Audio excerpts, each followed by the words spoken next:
Bonjour et bienvenue à une autre émission de pèlerinage de notre voisinage. Cette fois-ci, nous allons concentrer nos efforts autour d'une région toute particulière, Hammond et Clarence Point. Alors suivez-moi alors que nous nous faisons découvrir plusieurs endroits patrimoniaux dignes de mention.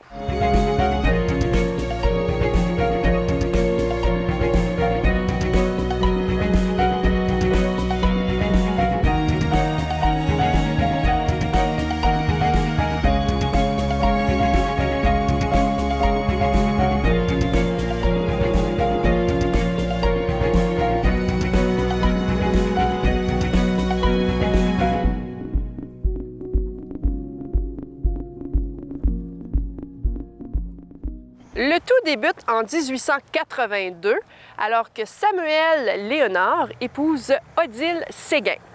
Il décède tragiquement à l'âge de 37 ans, très jeune, laissant sa femme de 38 ans et ses 5 enfants.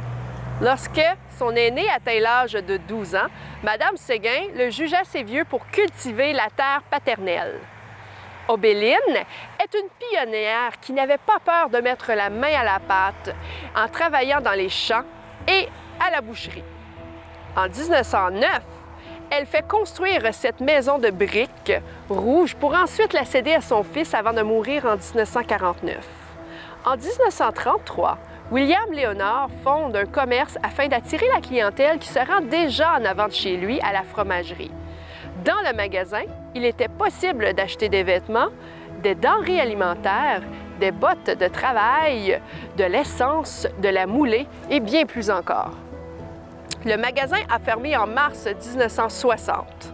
En 1967, le fils à William, Yvon Léonard, achète la ferme familiale de son père pour y construire une grosse porcherie. Il s'associera avec son autre frère Ernest pour élever des cochons pendant 8 ans.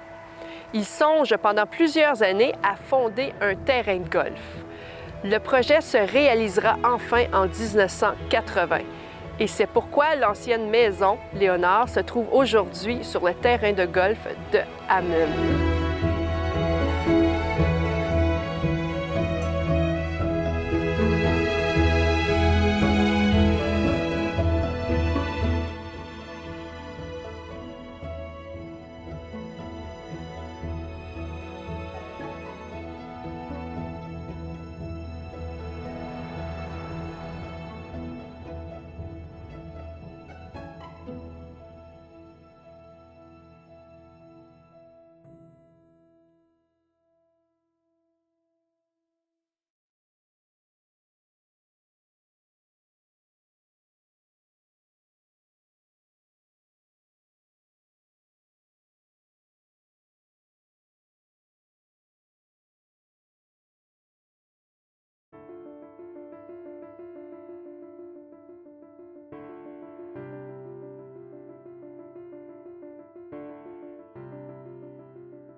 d'avoir pris quelques instants, Monsieur le Duc. Alors, vous êtes originaire de Hammond? De Sarsfield. Mais il suffit que je suis né le 2 avril 1937, mais il suffit que notre curé était parti en retraite à Montréal. Ils sont venus me faire baptiser ici à Hammond le 6 janvier 1937. Ça fait que c'est pour ça que je peux dire que j'appartiens à Hammond. Et vous demeurez présentement à Hammond? Hammond, oui. Je demeure au 929 chemin Lacroix depuis 1967, 51 ans dans la même maison. Puis si je ne me trompe pas, vous avez un lien étroit avec la paroisse depuis longtemps. Oui, ben oui. C'est quoi votre lien avec la paroisse?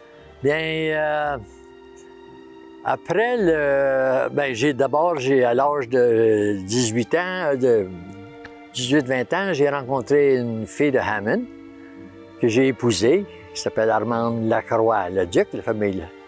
Et puis on s'est mariés ici le 7 octobre 1961. Et puis, à ce moment-là, ma femme était organiste de la paroisse. Et puis, donc, j'étais souvent avec elle ici quand il y avait toutes les cérémonies. Donc, je me suis adopté à la paroisse.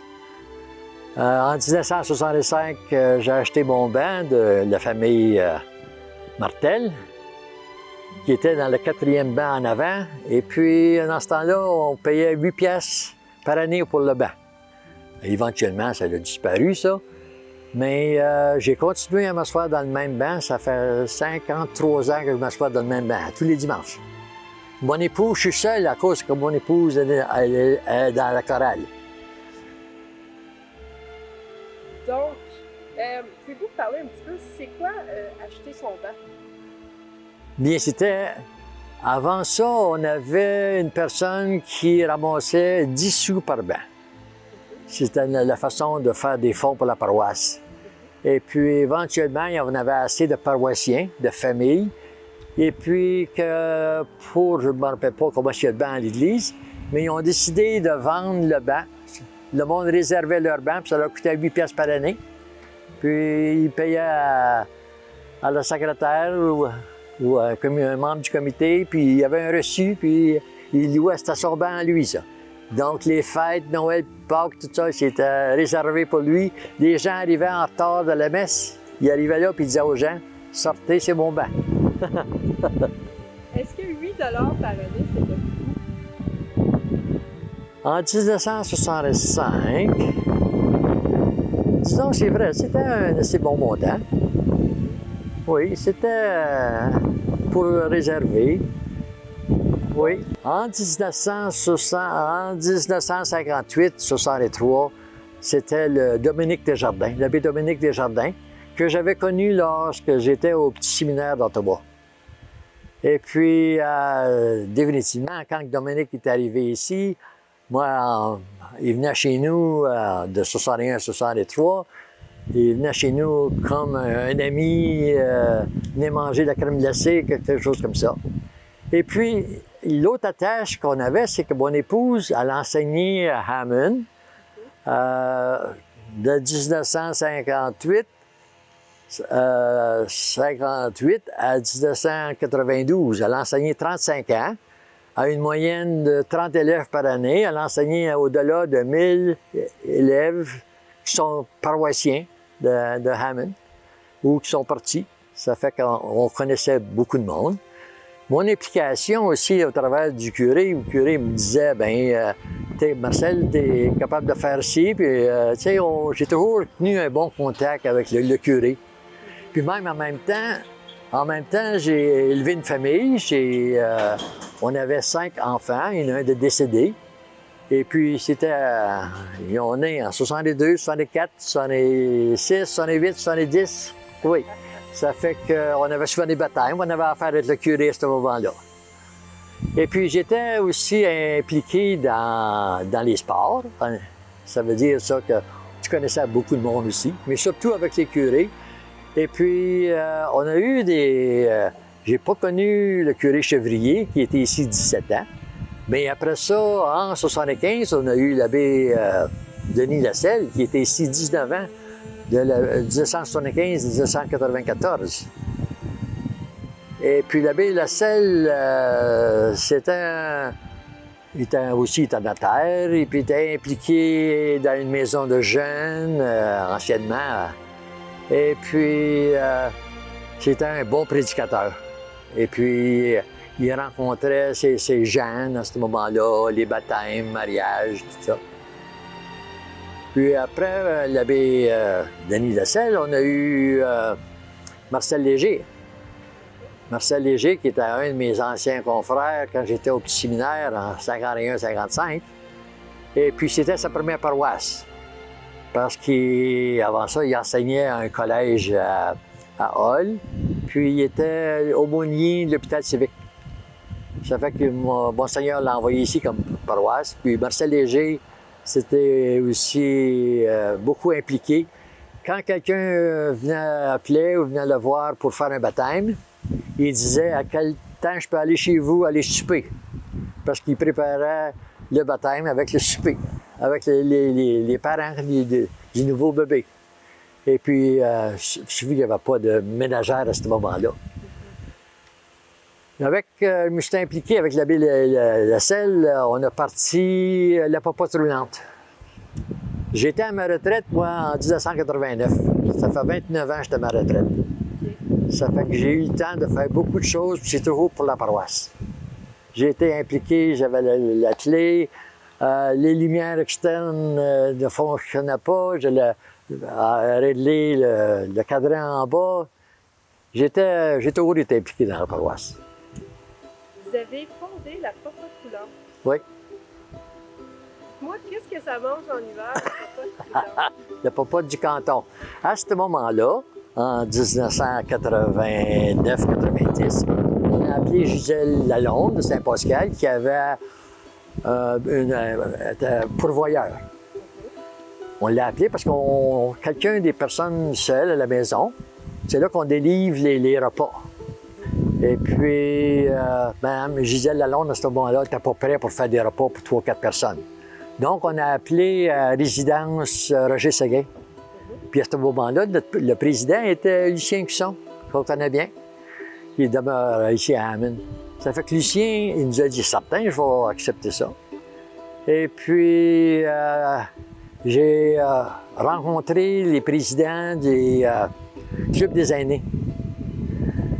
On avait M. Pichet à Clarence Creek, M. Séguin à Saint-Pascal, Réal Séguin, on avait M. La Victoire à Clarence Creek, puis Mme Goyer ici. On les a réunis, puis on dit « êtes-vous d'accord qu'on parte ça, la popote roulante? » Fait qu'ils étaient d'accord.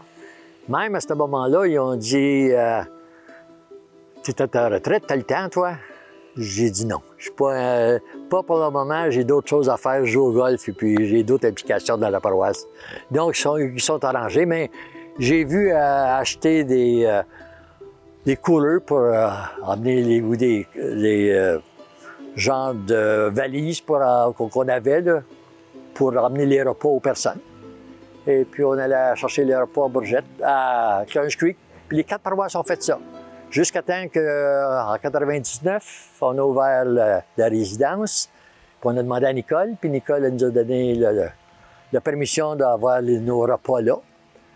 Ça veut dire qu'on vient ici à 1h, à midi moins quart, puis ils nous préparent les plats avec pommes, oranges, dessert, puis repas principal, puis on va les livrer dans la paroisse. La popote roulante, son initiative, c'est quoi au juste? C'était que les gens âgés demeurent à la maison le plus longtemps possible. Et puis ceux qui ne se nourrissent pas bien, qu'on donne un bon repas. C'est ça qui était le but de ce moment-là, qui est encore le but, oui. L'Église, disons que si on part avec l'éducation à l'école, pour élever un enfant, ça prend 2 parents, un professeur et la communauté. À ce moment-là, il enseignait la religion à l'école et le bien-être aussi en même temps.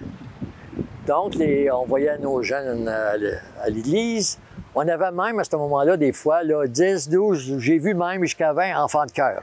Il y avait des bancs chaque côté en avant, là, puis les jeunes mettaient leur soutane, puis le stand, puis le surplis, puis ils étaient enfants de chœur, puis ils servaient à la messe. Donc, ça veut dire ça que les parents étaient là pour emmener les enfants. Ça, c'était une des choses. Là, je pense que de nos jours, les enfants disent « ça me tente pas, on y va pas ». Et il s'ensuit que les parents ne viennent pas non plus. C'est ça qui est la différence. Si on figure qu'à un certain moment, ici dans Hammond, qu'on avait 400 familles, qu'on avait peut-être 350 pratiquants, et puis même à aller, là, 3 ans, on avait 150 enveloppes. Les enveloppes, ça veut dire que c'est les gens qui donnent pour supporter l'Église. Je crois ici qu'à Hammond, on est rendu à 60 enveloppes. Est-ce que ça veut dire qu'on a seulement 60 familles qui pratiquent? Il y en a d'autres qui servent, qui payent de l'argent aussi. Mais définitivement, on n'a plus les présences à l'Église qu'on avait. Et c'est ça. Donc, le support, c'est le changement. Et surtout, comme j'ai dit tantôt, la communauté n'est pas à l'école. Avant ça, que ce soit les optimistes, les chevaliers de colons, on était là, que ce soit les épiceries aussi, veut dire, on supportait les écoliers, on supportait les professeurs pour, dans leur activité. Puis je pense qu'ils le sentaient aussi, tu sais. Ça fait que là, les enfants s'en vont chez eux, puis la communauté est plus là. C'est pas mal la chose qui est différente maintenant comparée d'il y a quelques années. Oui, c'est ça. Nos enfants étaient aussi impliqués dans la balle, le tennis, le hockey. On prenait le temps de les supporter, comme les parents de nos jours les supportent. Et puis, on disait aussi à ce moment-là, on discutait en famille, puis on disait, si vous restez sur notre toit, vous allez à l'église. Tu sais, à ce moment-là, c'était la pratique, puis les jeunes nous respectaient. Donc, à ce moment-là, ils l'ont fait. Parce que souvent, on le disait aussi dans notre temps, on emmène l'enfant jusqu'à 18 ans, puis dépassé 18 ans, il fait ce qu'il veut. Ça fait que là, c'est ça. Mais par contre, j'ai pas à critiquer mes enfants. Ils ont toujours été présents. Et puis, ils nous ont supportés. Puis, mon épouse a joué de l'orgue, puis elle chantait. Puis, elle est encore là, ça fait 60 ans qu'elle est dans le chorale.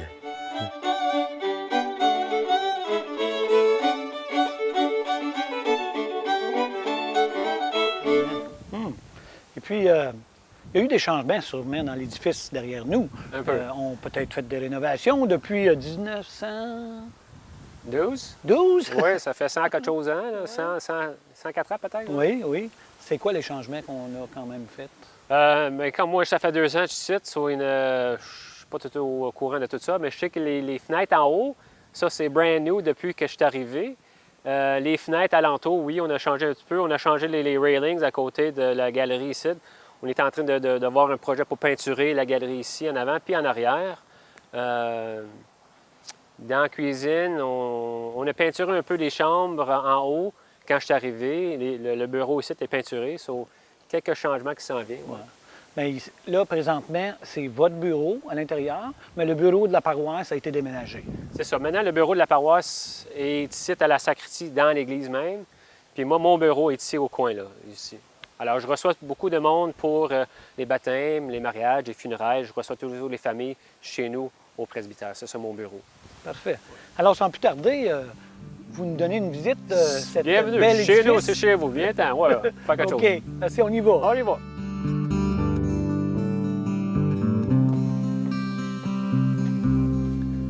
Bienvenue. Merci.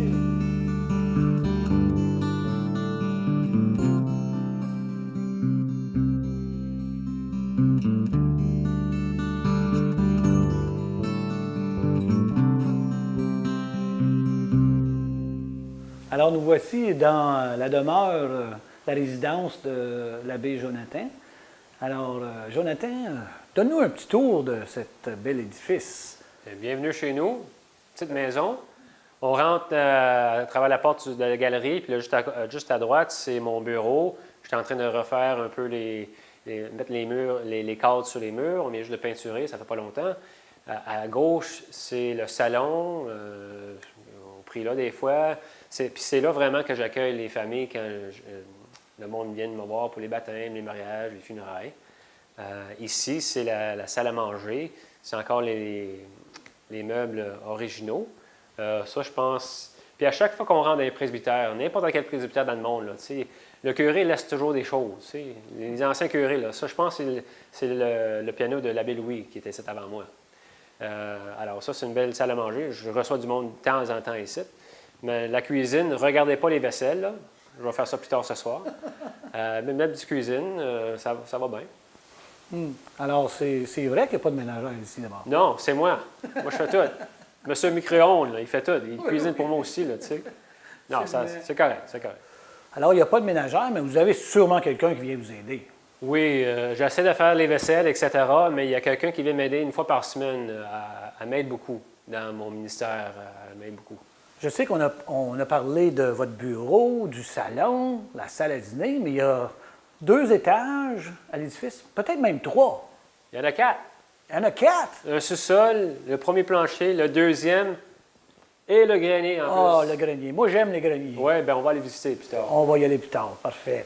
OK, on est rendu au deuxième. Au deuxième, oui. Ça, c'est la plupart des chambres. J'ai ma chambre là aussi. J'ai un petit...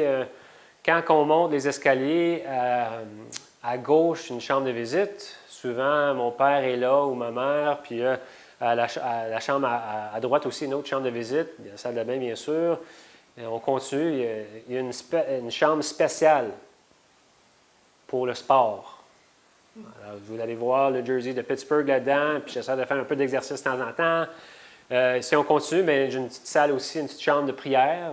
Souvent, je suis là, j'ai une chaise Akia. Ça fonctionne bien pour prier. Puis là, c'est ma chambre, puis après ça, bien, on monte en haut pour le grenier. Il y a 5 chambres à coucher. 5. Je pense que oui. 5 chambres, imposant. Oui. Mais là, comme vous dites, c'est bien parce que vous pouvez recevoir. Vous avez quand même une famille, il y a quelqu'un qui vous a mis au monde. Fait que c'est bien que vous avez de la place pour recevoir la famille. Au mois de juillet, il y avait tellement de monde dans la maison que j'étais par terre. J'avais pas de lit. So, mes 2 sœurs étaient ici, mon père était ici, sa sœur était là. Alors, c'était vraiment une belle visite au mois de juillet. Alors, le grenier, lui, est fonctionnel. Oui, d'habitude, il n'y a pas de chambre là-dedans, mais quand même, c'est ouvert à tout. On a mis des nouvelles fenêtres, il y a 4 nouvelles fenêtres là-dedans.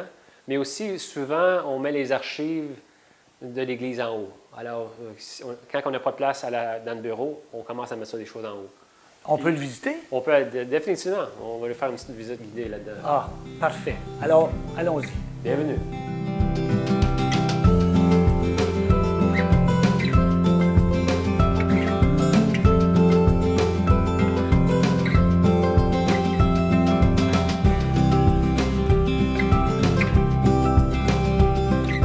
Alors, nous voici dans ma pièce préférée. J'aime les greniers. Alors, Jonathan, on est au grenier. Oui, au 4e. Au 4e. 4e. Il y a un 5e, tu nous as dit? Ça a l'air qu'il y a un 5e aussi. Il y a même une échelle là-bas là, pour monter encore juste au-dessus. Là. Mais on va rester ici, je pense. Oui. On ne montera pas plus haut. Mais j'aime les poutres. On voit que c'est du bois, comme on dit en bon français, du bois rough, du bois qui a été bâti il y a plusieurs années. Même les planches où on marche, c'est très bien. Et on voit derrière nous quelques meubles. C'est une collection de votre collection? Non. C'est pas moi, mais comme j'ai dit au début, à chaque fois qu'il y a un prêtre qui vient ici, il laisse des choses. Alors ça, c'est un prêtre, 2 prêtres, 3, 4, 5. Il y a des meubles ici, il y a des boîtes, des archives. Aussi des archives de la paroisse. Des chasubles aussi, on peut parler de ça. Mais il y a beaucoup de choses qui restent, puis ça devient une salle à toutes. Oui. À un moment donné, il faut s'en débarrasser, j'imagine. Oui. Après quelques années, bien, on nettoie, puis... C'est sur ma to-do list, mais il y a des choses à faire avant. C'est pas prioritaire. C'est ça. Parfait. Pas de suite. Derrière toi, on a des surplis, un peu de tout. Oui. Je ne sais pas, ce serait intéressant peut-être que tu nous expliques un peu l'utilité de ces...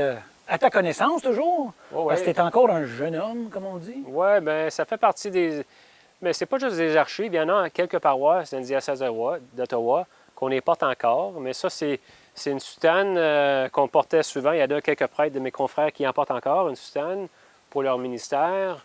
Mais ça, c'est vraiment les chasubles ici, les chasubles puis les dalmatiques pour les prêtres puis les diacres, c'était vraiment un style avant Vatican II. Alors, depuis Vatican II, on a changé un peu le style, on a changé quelques couleurs, mais surtout la noire ici, tu sais.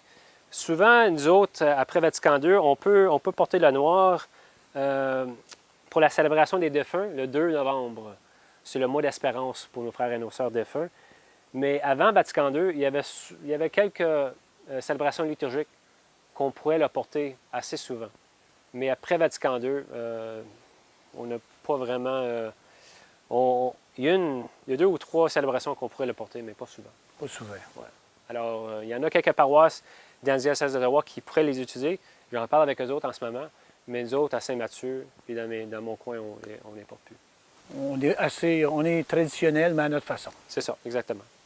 Mais c'est beau, c'est très beau. Surtout, bien, il y a deux fois durant l'année qu'on peut porter le rose. Ça, c'est pour les célébrations, processions eucharistiques dans les rues. Alors, on peut les porter 2 fois par année, l'Avent puis le Carême. Alors, à part de ça, le grenier, on s'en sert pour quoi? Les archives, comme tu dis. Les archives, on a commencé à faire des... Parce qu'on n'a plus de place dans le bureau de la paroisse, ça commence à être ici. Là. On a des Tupperware, là, puis on commence à mettre ça comme il faut. Là. Parfait. Alors, je pense qu'on a fait pas mal la tournée de notre beau presbytère. Alors, Jonathan, merci beaucoup. Merci Michel, mon plaisir.